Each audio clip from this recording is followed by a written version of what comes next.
Toastmasters. I'm on speech 1.2.2, and the purpose of 1.2.2 is to take the feedback that I was given by Diane like 3 months ago, I'm sorry, and incorporate it into a speech. And she gave me a very specific challenge. She told me to get creative.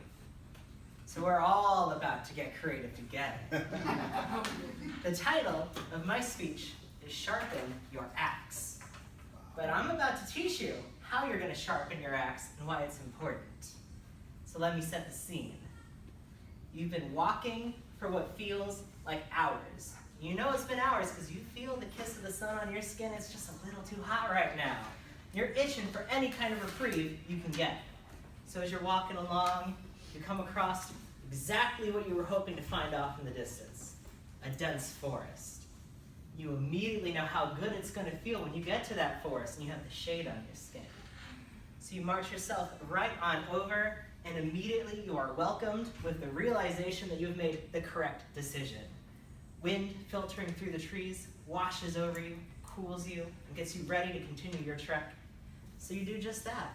Then all of a sudden, off in the distance, this sound is resonating through the whole forest.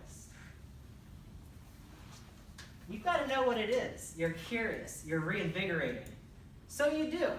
You proceed through the forest, and that is getting louder and louder and louder until you finally figure out what it is. You find out that you are face to face with a real-life lumberjack. Now this lumberjack, she is working so hard to cut down this tree. She's got her axe. She's grabbing it really hard. Muscles are bulging. She's just whacking into this tree, and she's getting nowhere. And you can see just how frustrated she is by the fact that she's going nowhere. So being the nice person you are, you ask, hey, can I give you a shot? Can I try to swing that axe and see if I can help you? She grumbles and huffs and puffs because she really doesn't want to stop, but she is desperate to get this tree done. So she gives you the axe. So, you never really cut down a tree before, but you try your best. You stiffen, take a stance, grab it really tough, and you just whack into that tree, and wouldn't you know it, whew, you just can't get that tree to go either. So you inspect your axe, and you realize something is very wrong with this axe immediately. It's dull. It's about as dull as an axe can be. It might as well be a shovel at this point because it's not cutting down no tree. So you ask her, hey, why haven't you taken any time to sharpen your axe? She says, duh, because I've got this tree to cut down. It has to go down as soon as possible. Can't you see that I'm busy? So she angrily takes that axe out of your hand and continues to cut down the tree. I'd like to think that the point of this story is quite clear. But it's an allegory, and when we apply it to real life, that's when things get muddy. See, in this story, who do you think you are? Anybody, show of hands. Who do you think you are to the three things? The tree, the axe, or the person? Person. You're the axe. All of you need to know that you're the axe. The tree represents life and all of the challenges you've got to face. Everything that you've got to do, your work, your responsibilities to yourself and others, all the pastimes you want to engage in, everything is that tree. And the lumberjack is your drive. Your drive to get it done no matter the cost as quickly as possible. So you're the axe. And if you're constantly getting slammed into the tree of responsibility, you're gonna get dull.